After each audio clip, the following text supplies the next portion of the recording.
We are born free. And we will die free.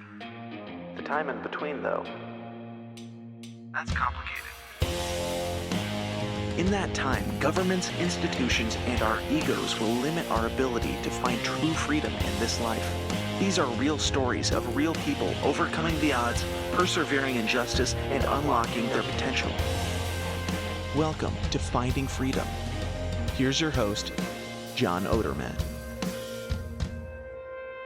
Hey everybody, welcome back to another edition of Finding Freedom right here on the Lions of Liberty podcast. And man, I got another great show lined up for you guys today.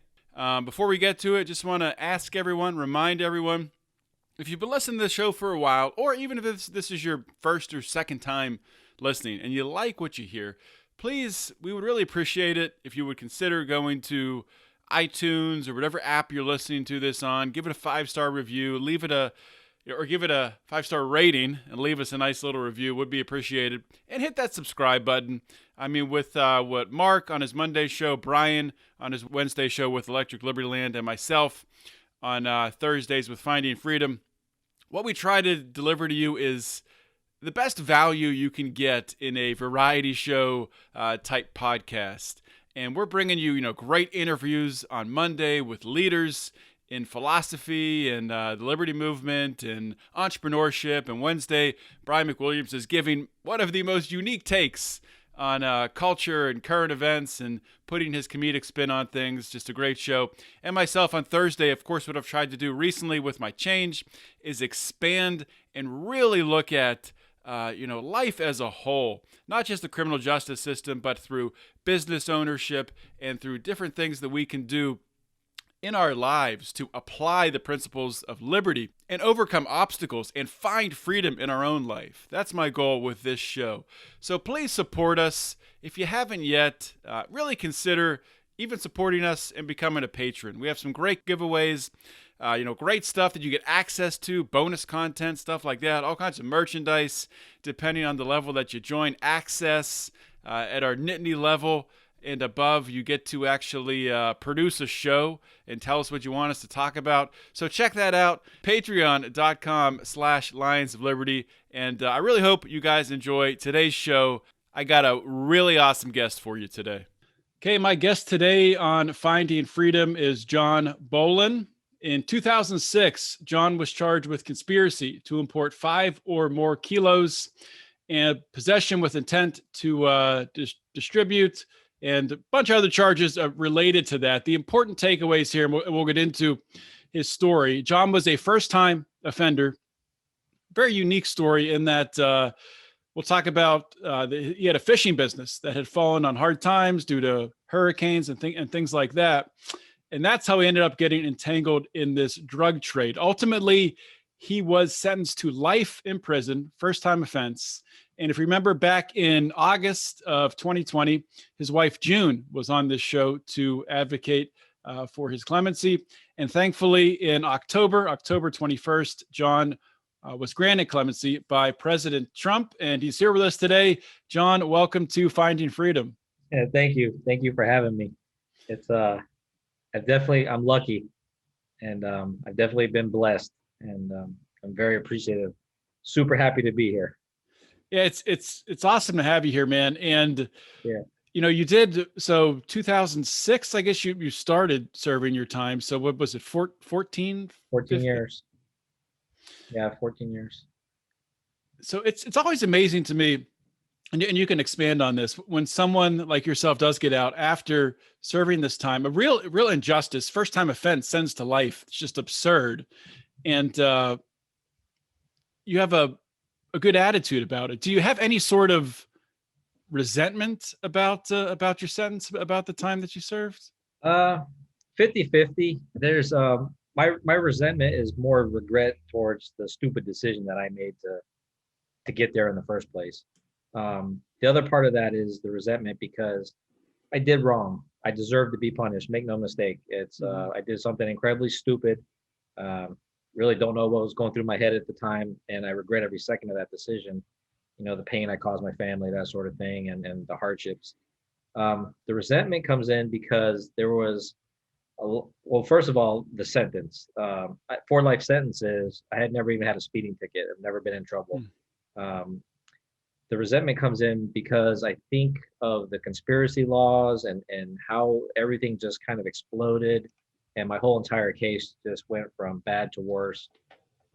Getting involved in that, and you know, when you're growing up and you learn a little bit about the legal system, in school you hear about you have the appeals courts and all this sort of stuff, but it's not what it seems like.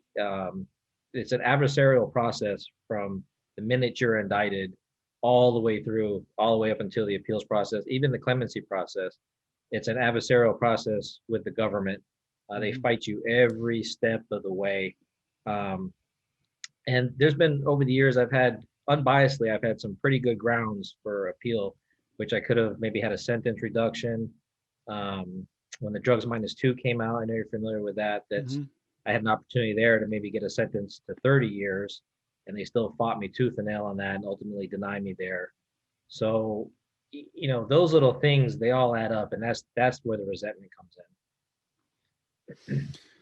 Yeah, so let's I do want to talk more about the specifics of your case and the trial and everything that went on there and the arrest and everything. Before we get to that though, let's start at the good part, the happy part, getting released in October.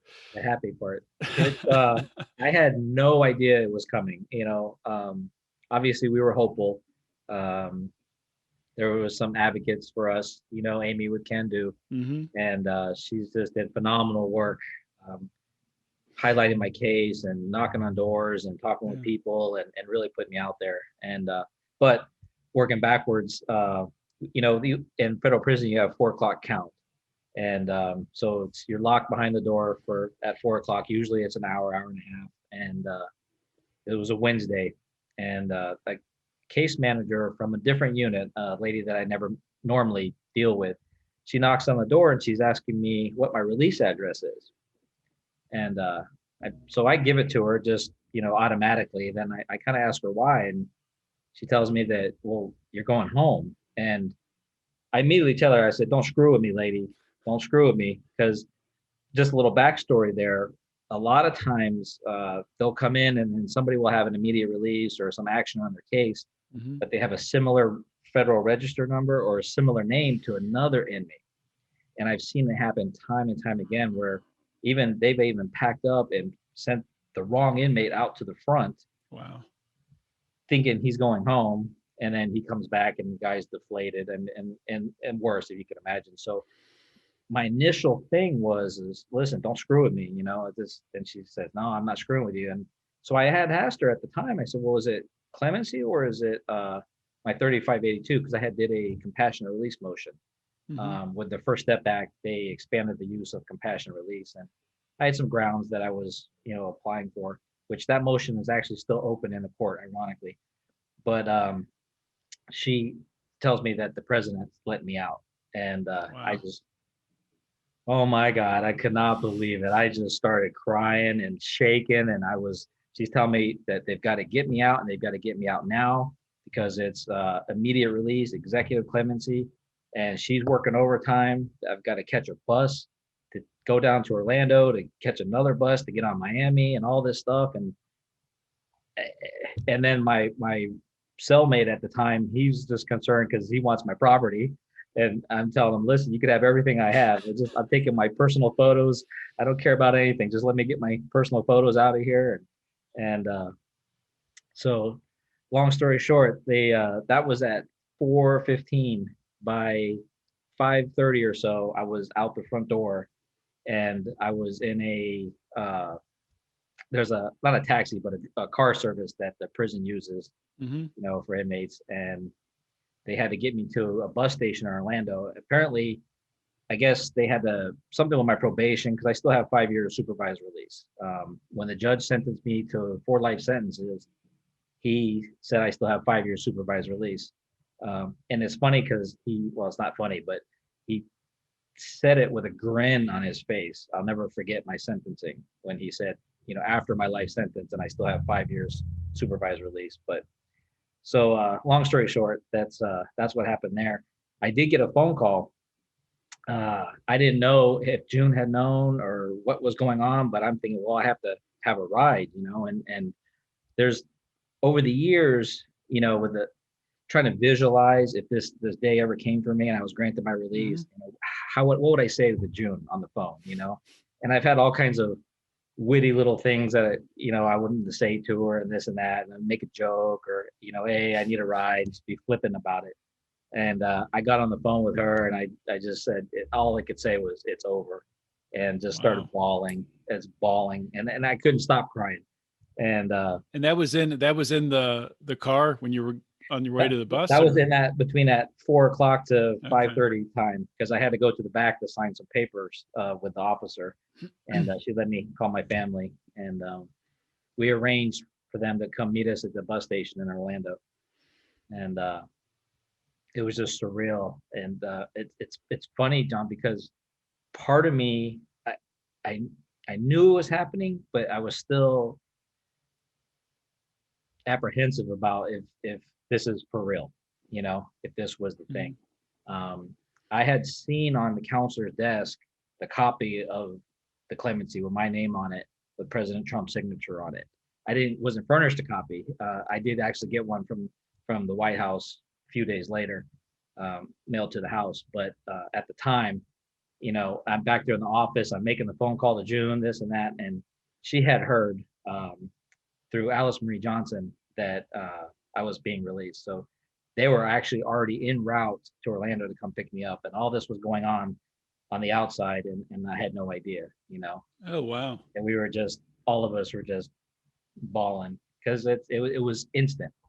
And for 2 weeks straight, everything was, I'd see a bird in the wire and just break out crying, because it was something that the little things that you take for granted when your freedom's gone, and just the life of freedom, even the smells of everything. So we were definitely happy, but it was I think if I can classify the one feeling that I had, it was probably just relief, just that the suffering was over, and I can kind of rebuild my family. It was definitely an incredible day, though. Yeah, just like a weight lifted off your shoulders, I'm sure. Absolutely. Was there ever any time when you were incarcerated that you kind of lost hope and thought that you might spend the rest of your life in prison? Yeah, that was a big struggle for me. I tried to, in the beginning you have appeals, and there's a part of you that says, well, this isn't right. I karmically, if you will, I did bad, but there was a big part of me that was, well, something's gonna break. And then you go through your first appeal, and your hopes are up. Everybody's hopes are up. Then you lose those appeals, and you kind of go downhill, and it's a roller coaster. And you're watching the law library, looking for new laws that come out, something that might apply. And I got real bad, I guess, probably after my 10th year. I think it was, it was after the Obama initiative. When the Obama clemency initiative came out, I think that's probably where I crashed the worst, because they had a set of criteria as far as a nonviolent crime, so on and so forth, having done so much time in prison, no write-ups or disciplinary infractions, things like that. And I met every one of those criteria to a T. And so I was real hopeful when the Obama initiative came out, because I felt like, oh, man, I'm the perfect candidate for it. Yeah. I've really tried to run the straight and narrow, and run a good life and just be an honest, good person, and I went astray one time in my life, and I didn't ever want to do it again, and the last day of office, and I didn't get that clemency. I think me and a bunch of other guys that were in the same boat, but that's really where I just kind of lost hope. And it's odd, because I was afraid to be too optimistic about stuff. When Amy Pova took on my case and started, working for me, and she's such an incredible criminal justice warrior. It's just amazing. but I was afraid to get my hopes up, and I was afraid to get my family's hopes up because it's been letdown after letdown. And so I had to kind of balance that with, at the same time, you want to visualize what you want to have happen and be positive about the future, and kind of put in your head that, yes, this is going to happen. But something kept pulling me back to, be a little more reserved about it and not get my hopes up too high, if that makes sense. Um, there's a lot of older people in prison, especially in the units that I've lived in. And you see these guys, they're just, they've given up. I've, in order to cope at those times where it was real dark for me, I just told myself, well, I'm in a nursing home type of situation. I just kind of got here a little earlier than I planned on, but I had to kind of rationalize that, well, okay, this isn't that bad of a living situation. And I think that was just a mechanism for me to kind of just balance being realistic with, I do have 4 life sentences, and until they change that, then I might die in prison. Balance that with the hope of, man, something can change for me. I guess you kind of have to do that. Otherwise you'll drive yourself nuts. You have to find a way to rationalize it. Yeah. So let's turn the page back to how this all started. If you could share, what your life was like, what your fishing business was like, and what that time in your life was like with you and June, your wife, sort of before any of this other stuff started. We, all my life, I wanted to be a charter boat captain. I wanted to take people. I was home when I was like 8 years old, and I had the chicken pox. And my dad at the time got me a fishing magazine, and in the back they had little advertisements for the fishing guides and that sort of thing. And I used to love to go fishing, and I didn't know that there was such a thing that you could take people out fishing and get paid for it. So ever since I was like 7 or 8, that's what I want to do for a living. And so, I grew up and had jobs and stuff like that. And I worked on getting my Coast Guard captain's license, which amounted to getting a lot of sea time, a lot of experience at sea on different boats and that sort of thing. And I finally got my captain's license. And at this point, we had an outdoor power equipment shop where we did sales and service for commercial lawnmowers for the commercial landscapers. And I had got a boat, a center console, and I was fishing part-time and advertising the fishing business, and then also running my lawnmower business.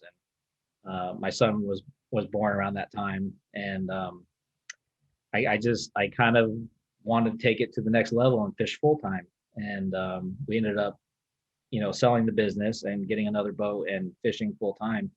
And by now, years have gone by, and I had booked up a pretty decent clientele. Had some repeat business, and advertising was going well.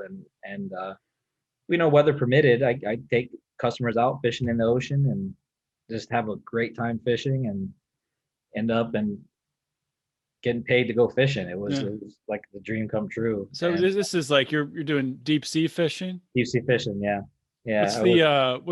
What's your coolest memory of or one of your coolest memories of either you or a customer catching a big one? It's funny. I used to love marlin fishing, and I had eventually built up to a point where we would go marlin fishing and that sort of thing. But I had as a matter of fact, I just pulled a picture out the other day. I had some friends a customer actually that kind of turned into friends. They owned a tree service, and they were a customer of me when I had my lawnmower shop. And we had them over in the Bahamas, and June was on the boat. My son John was on the boat that day, and there was a charter, and they were paying the expenses and stuff. But we were like a group of friends, going fishing, and perfect conditions. And we had caught a lot of yellowfin tuna. And right at the end of the day, we just caught this monster yellowfin tuna. It was the biggest I had caught to date at that point. And just the happiness of everybody on board that particular time really sticks out. It's because they weren't the normal charter clients where you might meet them one time and they might fish with you next year, but this is just a group of guys that kind of became friends, and it was where I kind of felt bad even having to charge them to go out fishing and that sort of thing. Like, well, guys, I got to charge you for this. I'm sorry, we're having such a great time, but I do have bills to pay. Yeah. But that was probably one of the biggest fishing memories that I had.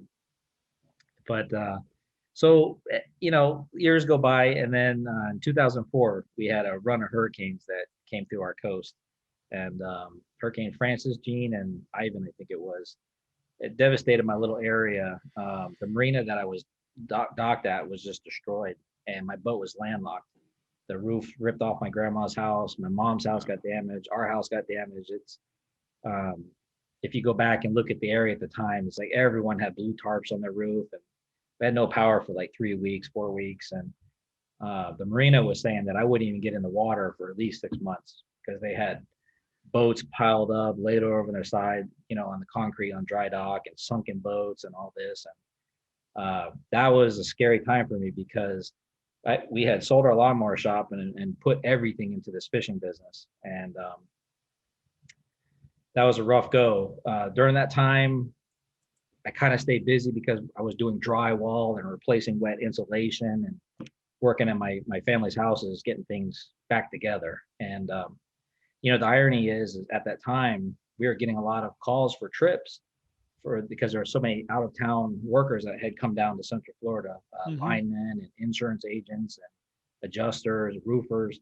So we were actually getting a lot of business calls, but I had no boat to take them out. My boat was landlocked in a marina. And so I finally got going again, and I started fishing back in the Bahamas, and that was the tipping point for me.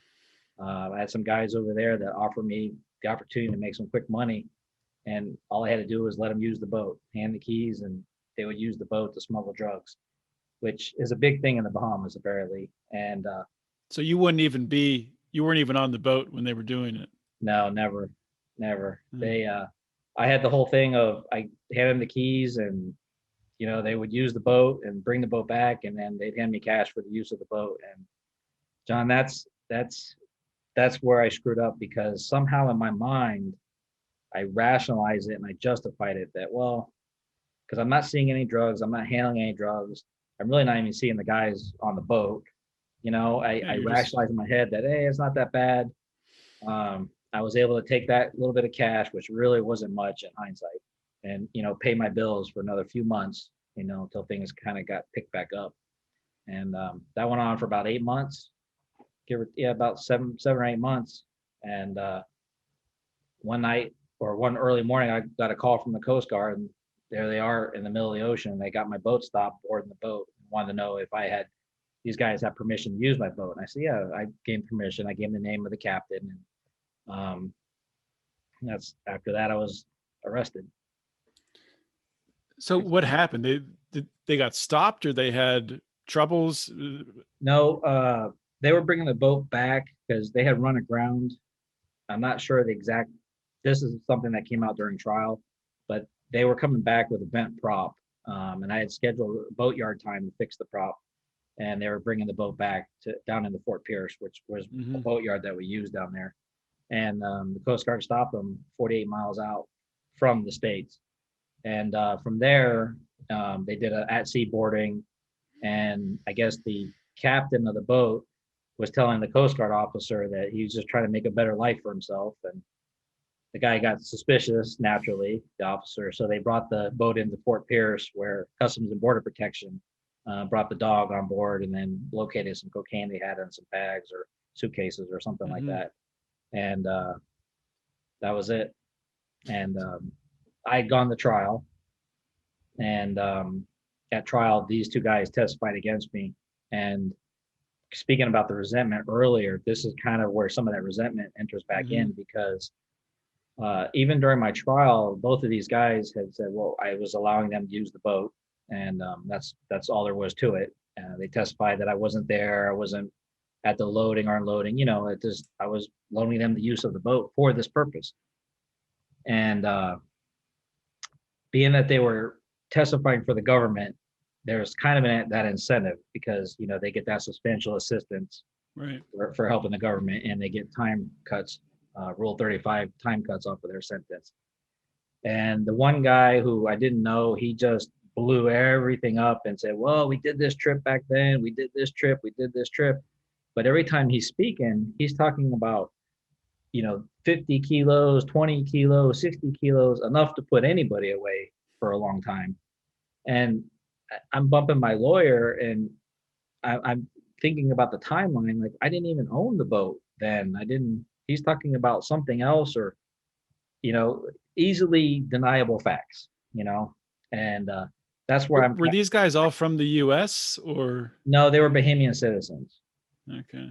Yeah, and so they ended up testifying, and altogether they put 469 kilos of drug weight, which is what I was held accountable for.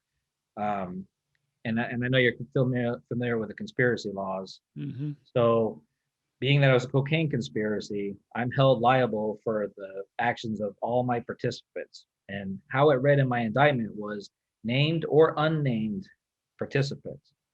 Because during the trial, they were talking about these different guys in South Florida, different guys in the Bahamas, and people I've never seen, or names that mean nothing to me because I've never heard. But whatever actions that they did, I was held liable for just because I entered the conspiracy of, and loaning the boat. You're looking at it as, really, this is how a reasonable person would look at it. You're just loaning someone your boat. I mean, sure, in hindsight, wasn't a good idea, but you weren't thinking at the time that this could even be a possible outcome, that, if you got caught. Yeah, not at all. So why did you decide to take it to trial and not, did they offer a plea? There was no plea offer. We had an acquaintance who was a lawyer friend, and I was charged with 4 counts, and each count was carried a minimum mandatory of 10 years to life. And both of my lawyers had told me that I faced a minimum mandatory of 40 years. And without the government offering a plea, I'd have to plead straight up. And the minimum that I would plead to would be 40 years. And I think I was 34, 35 at the time. And I remember thinking, gosh, I'm not going to sign a plea agreement for 40 years. I wasn't going to testify. Even if I was, I didn't have the information that they needed, that they were looking for, because I didn't know these other participants. So I wouldn't have been able of any benefit to the government anyway. And which is, I think, part of the reason why they didn't offer a plea. But I know my lawyers had told the prosecutor that I wasn't interested in the plea, that I was going to trial very early on. So years later, so they told me I was facing minimum mandatory of 40 years based on the 4 times 10, 10, 10, and 10. So years later, I get to Coleman Penitentiary, and I'm there in the law library, and I'm researching my case, and I find out that really I was only facing a minimum mandatory of 10 years, because being I think not just a first time offender, but the nature of the charge, because they charged with a conspiracy to import, but also an attempted importation, which I'm assuming that's the trip that they got stopped on. That was the attempt. But because of that, the way the law reads is my counts would have to be run concurrent. Right.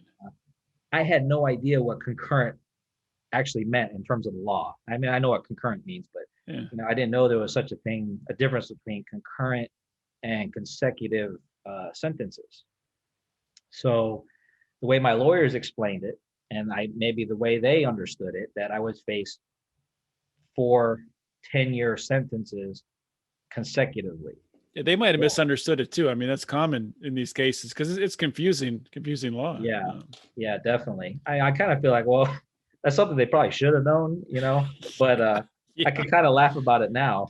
But so they told me I faced a minimum mandatory 40 years, and so by now in Coleman Penitentiary, I'm fighting my case tooth and nail, and I find out that really that was ineffective assistance of counsel. Because had they told me that, no, I was facing maybe 10 years, I could have just pled, and being that I was a first time offender, and even if I just pled straight up, I probably could have got the 10-year sentence. Mm-hmm. So I did a 2255 ineffective assistance of counsel motion on that. Go back to court, sat in the very same holding cell in the courthouse that when I first turned myself into the court. I wasn't arrested, I actually surrendered to the court. Sat in that very same courthouse, went through an evidentiary hearing with the judge. And my lawyers at the time, I had an appellate lawyer at this time. And so they're questioning the trial lawyers who gave me the misadvice. And they said, yeah, we told him he faced a minimum mandatory of 40 years. And that it was clearly wrong. So we thought, wow, great. We, excuse me, we won this. I'm going to be able to go back and not necessarily have a retrial, but to be able to replete based on the correct advice, which, everybody in the courtroom, my lawyer, everything, they said, hey, this is it. This is what we're looking for. Because the lawyer confirmed on the record that they did, in fact, give me misadvice, which led me to go in the trial in the first place. And here again, the government, tooth and nail, fought me on it. And the judge ended denying the motion, and I didn't give me any action on that. And It's just incredible, just the power that judges have in that, yeah, that they can just, no, I don't feel like it. yeah. And the thing is it's a Sixth Amendment constitutional issue. It's a very, very strong appeal. And Mm-hmm. it wouldn't have overturned my conviction. I still would have had the conviction. There would still be a win. It just would have been a resentencing for me, an opportunity to let me actually just plea anew. And like I said, I probably could have gone back to what maybe if I did plea originally, it would have been a 10-year sentence. That's what we're speculating. We don't know, And at that time, how much time had you served at that point in time? Just about 6 years, I think. That was probably about 6 years in. Yeah. I mean, so you're more than halfway through it if you're able to. Yeah.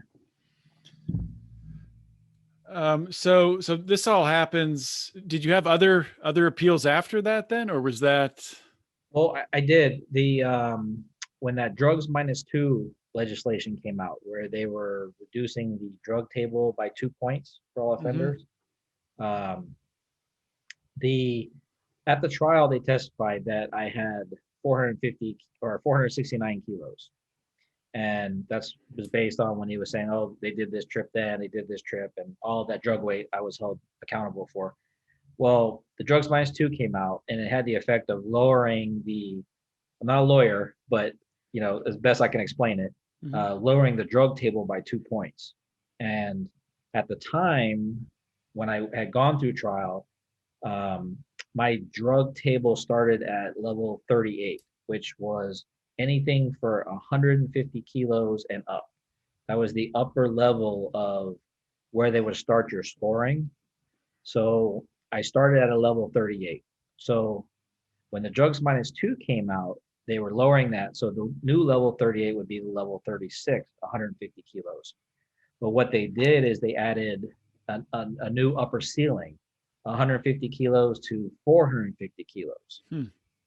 So the new level 38 would be 450 kilos and up. Okay, so we filed the motion based on the change in that, and there again, everything should have gone my way. Well, what happened is they used the testimony from trial, which really wasn't disputed, but they used that testimony. And when I mentioned earlier about there was times I was bumping my lawyer and tell him, listen, I didn't own a boat at the time he's saying we owned a boat. Well, the testimony from that one guy who was obviously, trying to make himself valuable to the government to get, the substantial assistance motion. That testimony is what ended up hurting me years later when the drugs -2 came out. And there's no point in time there where you can refute that testimony and say, I didn't even own the boat at that point in time. Right. Because you can't bring that up at a later date. And it's so backwards. And at the time, and what we argued in the appeal was at the time when I had gone through the trial, the new level didn't exist. So how could we argue something that we don't know exists? It's not possible. It doesn't happen that way. And you would have to rely on the levels that existed back in 2006. And that was, the argument. And still denied. Same judge, same everything, same prosecutors, and there again, John, it wouldn't have overturned the conviction. It would have brought my life sentence down to 30 years, which at the time we were praying and begging just to have a 30-year sentence, just to be able to get some good time and not die in prison. Yeah. It's so crazy that, I mean, I'm sure like yourself, you went into this situation believing in the justice system. And, before I started the show and really started digging into a lot of these cases, I had more belief in the justice system, but it's not built to give people justice. That's not at all in the name. It's No, it's it's really not. craziness. I was incarcerated with people who had committed rapes, murder, even kidnapping. Hmm. That I watched go home. I watched come in and I watched go home because they were sentenced to less time, and it was disturbing. It was Yeah. disturbing. But again, I do deserve to be punished. I did wrong. I'm not minimizing the impact that drugs have on the community. I'm not minimizing what I did. In my mind at the time, what I was going through, I somehow rationalized it and thought I wasn't that bad, and I went ahead. Um, I'm extremely thankful now that President Trump was able to see, and everybody got on board, and it's funny. It's you hear that there's no good people in prison, and that's Hmm. it's really the furthest thing from the truth. Rufus Rochelle, I was just going to ask you about Rufus. Funny you bring that up. Yeah, because yeah, I've had him on here before, and he talked about you. yeah, just a gentleman. Really, it's he started all for me. We were in a program in the Coleman Medium in the skills program as mentors there. Hmm. We're mentors for people with mental health issues and brain injuries, that sort of thing. And I very rarely would share anything about my family or my personal life with anybody. And one day I was just particularly down, and we struck up a conversation. Which prior to that, Rufus and I kind of had the small talk. We didn't get into any deep conversations Hmm. about anything. And this one particular time, I just opened up to him, and about the losing hope and family losing hope and that sort of thing. And he said, "Man, you got to call Amy of Can Do." And Can Do, what this? I never heard of them. And so he was adamant about it, and I kind of blew him off for a day or two. And he asked me if I called yet, and it's no. And you got to get on the phone and have June call. So I got on the phone with June and had her call, and thank God she took my case and started advocating for me and getting me noticed. And next thing you know, Alice Marie Johnson has got my case, and next thing you know, the President Trump is signing my clemency, and I'm home. And That's amazing. had I not had that conversation with him, it would have never happened. Yeah, it's funny when you look back at the chain reaction of everything that caused it to happen. It's incredible. And yeah, Rufus he's been on this show, just a Yeah, exceptional human being, just a great guy. yeah. So I wanted to ask you, you did 15 years in prison. What was it's hard to look at it this way and look at it in a sort of a positive way, but what was the biggest positive thing or thing you maybe learned about yourself that you didn't know going in, that you took away from your time in prison? Uh, you know, I had a lot of time, obviously, for some honest self-examination, and I was able to kind of sit back and look at some character flaws of mine, things that I wanted to prove about myself. I think things that probably my whole life I've kind of just piled on and piled on that led me to kind of go down that path to begin with. Hmm. I've always kind of had that like if things get tough, screw it, I'm gonna try it, and I think that's where that criminal thinking came into play. But it's also tied to adventure. I've also like been really adventurous my whole life, and even not in necessarily a bad way, but in a impulsive kind of way where I used to have a lawnmower. Before I had my lawnmower shop, I did commercial lawn maintenance and landscaping, and Hmm.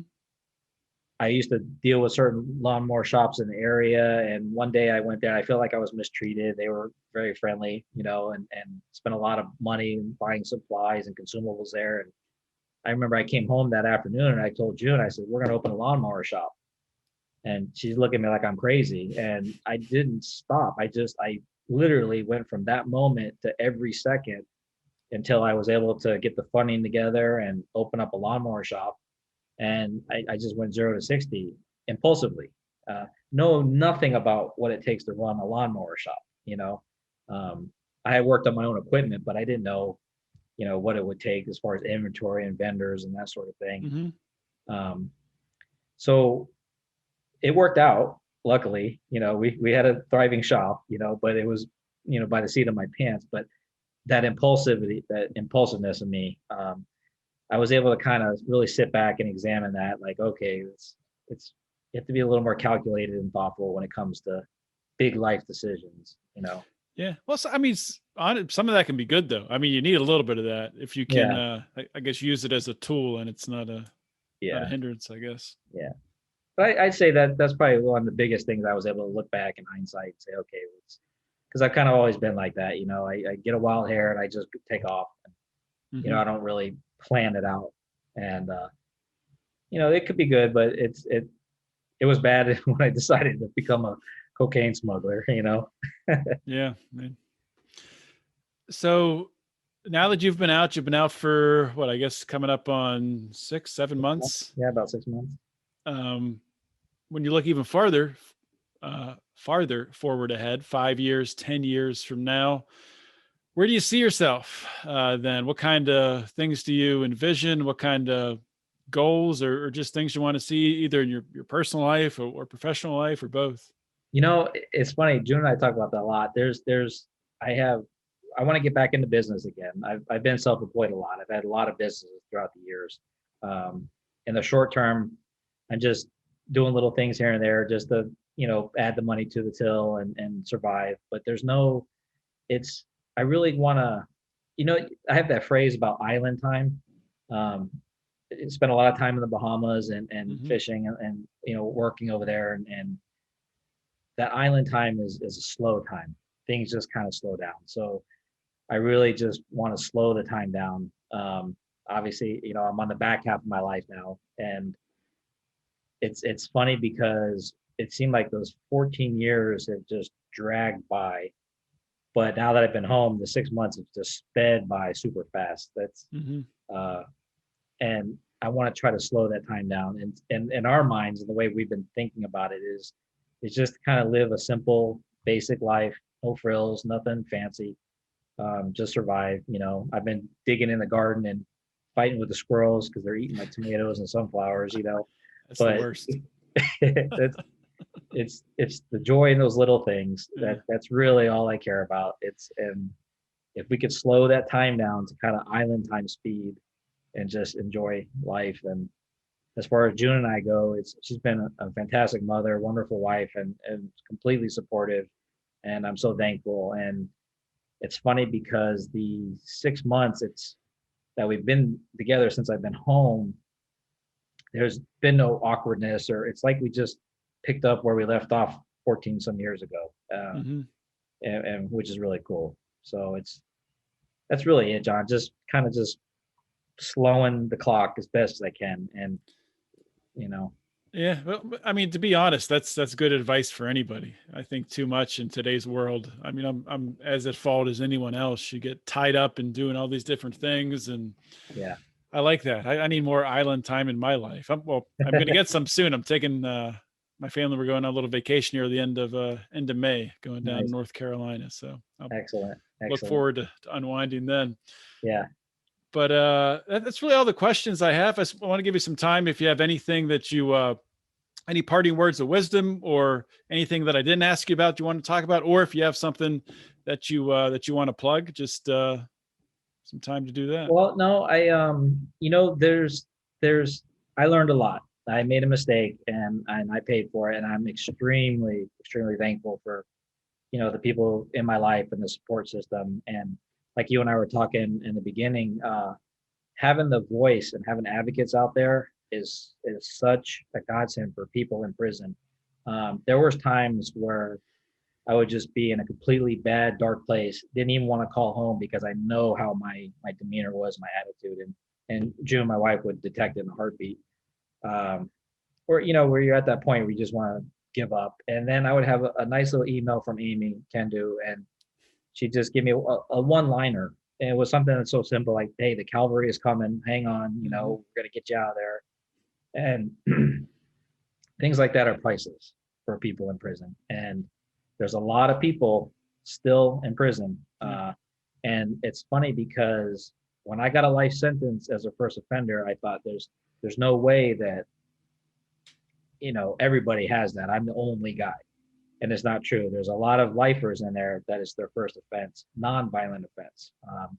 I think it's important that somehow we get away with that. I don't think anybody should be sentenced to life in prison. It's an unexecuted death sentence is ultimately what it is. There's no out date. There's no good time. Normally, you're rewarded good time for your good behavior, not being a troublemaker, and that doesn't happen for a lifer. And so, in particular, I think that needs to change. But just the advocacy and the public support, and like things you're doing with your show, it's phenomenal, and it does make a difference. Well, thank you, John, and thanks for coming on the show and thanks sharing for your having story. me. I appreciate you having me. All right, man. All right, take it easy. You too. Hope you all enjoyed that interview on Finding Freedom. Another awesome guest. And hopefully you guys also have subscribed to the Lions of Liberty podcast, and you're getting all 3 of our unique shows in your little listening device delivered to your ears. If you haven't, please do that. Just go to your app, you know how to do it, and subscribe. You can also leave us a 5-star review and a nice comment. We would prefer if you did it on Apple Podcasts, but anywhere you can on the internet, please leave us a positive comment. Also, if you want to support us, we would love that too. Please go to patreon.com/Lions of Liberty. You can support us for as little as a couple bucks, or if you get in at a higher level, you get merchandise and access to us, and all the way up to you can advertise on the show or get to even produce a show. So check it all out, patreon.com/Lions of Liberty. And if you haven't checked it out yet, please consider checking out the Lions of Liberty store, where we have some awesome t-shirts. We have a Taxation is Death t-shirt with an awesome design. We have a Wax On, Tax Off t-shirt. And we're always coming up with new ideas and adding new t-shirt designs to the store. Check that out at lionsofliberty.store. And if you're in the Pride, you get a discount on anything you buy in the store. So you do both of those things and you win. That's all I got, everyone. Thank you so much for listening to today's episode. This is John Odermatt signing off. Always remember to keep your head up and the fires of liberty burning.